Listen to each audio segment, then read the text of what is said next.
All right, well, it struck people as a momentum stopper at the very least. Chris Christie coming out for Donald Trump just in the middle of a superb debate performance by the likes of Marco Rubio, and some traction he'd been gaining, responding fire with fire and zinging Donald Trump. And then along comes this famous signature moment when the two of these guys are seen together.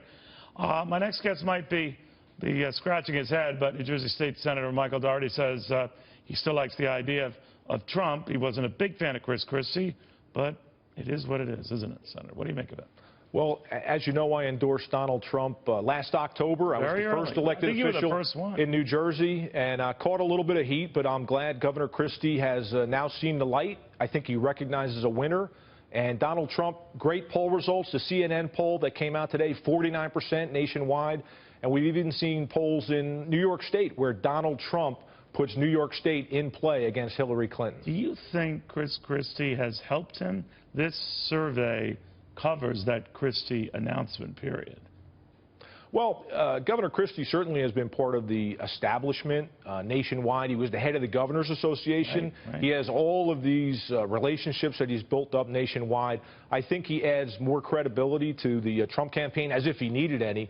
But Governor Christie is a smart politician. He recognizes a winner. But how does he reconcile how he's trashed Trump in the past? I know that's what people do during campaigns, but some of these are doozies. Well, this happens in politics. Donald Trump, his support, he's got real crossover appeal.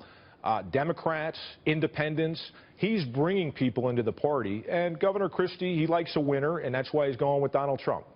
The Hobby Lobby founder, very big in the evangelical community, very influential in the conservative community in general, coming out in favor of Marco Rubio. So against Donald Trump, he actually told me he would sit out an election if Trump were the nominee. What do you make of that? Well, he may have a personal relationship with Senator Rubio. I'm not sure. On the other hand, I think he just strongly dislikes Trump. Well, Jerry Falwell Jr. from Liberty University. Very good point. Is there a bigger evangelical than Jerry Falwell Jr.? He's huge for Donald Trump. And you notice how big the word huge is? Well, it sort of grows on you. You're right. But so you think that evangelical community is not monolithic. I agree with that. It doesn't go in lockstep with everyone, because I always think whether you're a female voter or young voters, we're all ultimately driven by the same things, our economic fortunes, our kids' fortunes. And maybe that community, as I was trying to raise with the Hobby Lobby founder, is kind of holding its nose on Donald Trump, liking more the fact that he's a good deal maker, good businessman. Maybe that will offset some of the other things they might not like.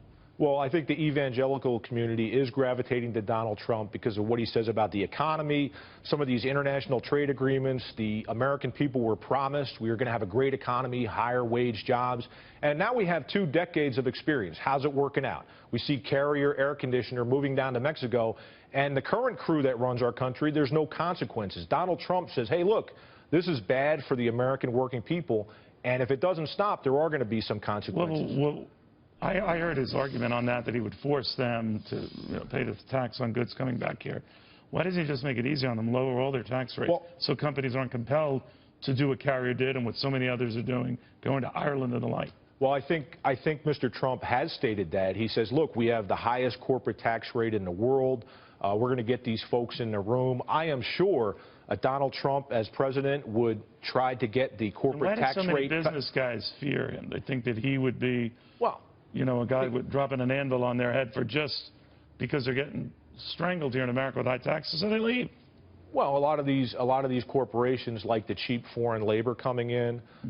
They like the current status quo. Donald Trump is going to upset that a little bit. There's been some crony. The president can't do that on his own, though. Well, if he is elected by the people, which I think he's going to be, he'll get these folks in a room and work with them. This is what he's done for 40 years. That's why he's a top-notch international businessman, and that's what the United States needs right now. Real quickly, what do you think of the name calling back and forth between he and Rubio? Well, Donald Trump has a lead because of the issues. He should focus on his strong issues, controlling our borders, controlling immigration, having a sane foreign policy, and trying to get these jobs back in the United States. So I would like to see him focus on those issues. That's where he's strongest. That's presidential to you.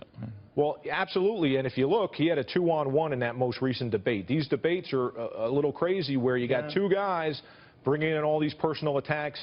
Donald Trump does best when he talks about big issues, and the American people Huge. love him for that. Huge, huge issues. Yes. All right, Senator, thank you very, very much.